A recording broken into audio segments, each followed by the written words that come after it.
बहुत कम लोग जानते हैं कि जनरल ज़ियाउल हक के उरूज के ज़माने में मलिका तरन्नुम नूरजहां और इनके साजिंदों में शामिल वायलिनिस्ट अल्ताफ़ हुसैन ने अपने वक्त के फ़ौजी आमिर ज़ियाउल हक के सामने परफॉर्म करने से इनकार कर दिया था। वजह यह थी कि मलिका तरन्नुम और इनके वायलिनिस्ट साथी अल्ताफ़ हुसैन शहीद जुल्फ़िकार अली भुट्टो के आशिक थे और जनरल ज़िया से नफरत करते थे।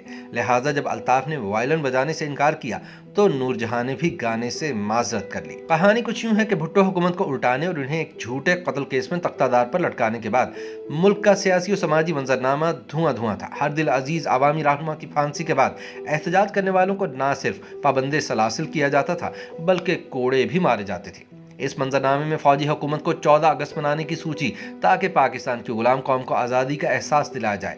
जोर शोर से तैयारियों का हुक्म दिया गया। हुआ कुछ यूं के मरकजी तकरीब से एक रोज़ पहले 13 अगस्त को जब मलिका तरन्नुम नूरजहां लाहौर के अलहमरा हॉल में अपने साजिंदों के हमरा रिहर्सल कर रही थी तो अचानक जनरल ज़ियाउल हक और पंजाब के फौजी गवर्नर जनरल गुलाम जिलानी वहां आ धमके। वो मलिका तरन्नुम के गाने की रिहर्सल से लुत्फानंदोज होना चाहते थे। मंजर कुछ यूं था कि अलहमरा के स्टेज पर साजिंदों की पूरी टीम मैडम नूरजहां के सामने फर्श पर बैठी है। मैडम अपने दिलकश अंदाज में कुर्सी नशीं टांग पर टांग धरे देवियों जैसे सुकून से नीमा नीमा मुस्कुरा रही हैं। मैडम की टीम में हारमोनियम नवाज मन्नू खान, ढोलक नवाज बाले खान और वायलिनिस्ट अल्ताफ हुसैन शामिल थे। इस दौरान हॉल का मरकजी दरवाजा खुला और पाकिस्तान के स्याह सफेद के मालिक जनरल ज़ियाउल हक फौजी वर्दी में मलबूस पूरे तुमतराक और करोफर से चलते हुए मैडम नूरजहां से जरा फासले पर आ खड़े हुए, लेकिन मैडम टस से मस न हुई, हत्ता कि अपनी टांग पर धरी टांग भी सीधी न की। जनरल जिलानी सूरत हाल को भाम गए, लिहाजा मुस्कुराते हुए आगे बढ़े और मैडम से दुआ सलाम के बाद फरमाया, मैडम ये हैं जनरल ज़ियाउल हक। मैडम ने एक सरसरी सी नजर ज़ियाउल हक पर डाली और सलाम का जवाब दिया और मुंह दूसरी जानिब फेर लिया। इस पर गासिब हुक्मरान ने भरपूर मुनाफकत से काम लेते हुए मुस्कुराना शुरू कर दिया और फिर साजिंदों से हाथ मिलाने लगा। तभी एक और सानहा हुआ। जनरल ज़ियाउल हक दो साजिंदों से हाथ मिलाकर अल्ताफ हुसैन से हाथ मिलाने को आगे बढ़े तो इन्होंने फौजी डिक्टेटर का बढ़ा हुआ हाथ नजरअंदाज करके सर नफी में हिला दिया और 2 कदम पीछे हट गए। दरअसल अल्ताफ हुसैन भुट्टो शहीद के परवाने थे। चश्मे तसव्वुर ये कहती है कि अल्ताफ हुसैन ने कहा होगा कि मैं कायदे अवाम के कातिल से हाथ मिलाना गुनाह समझता हूँ। वो एक आम सा शख्स था जिसको शहीद भुट्टो से मोहब्बत थी और उसने सुन रखा था कि ज़ियाउल हक ने इसके महबूब लीडर को कैसे फांसी पर चढ़ाया था।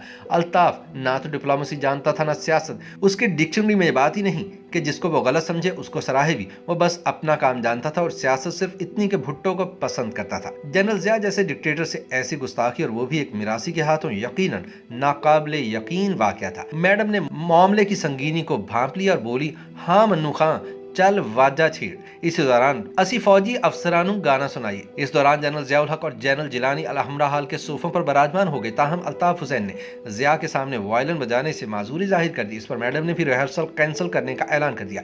चुनाचे अपने वक्त के 2 ताकतवर तरीन जर्नैलों के पास इसके सिवा कोई रास्ता बाकी न बचा कि वो खामोशी से मुंह छुपाकर हॉल से निकल जाएं।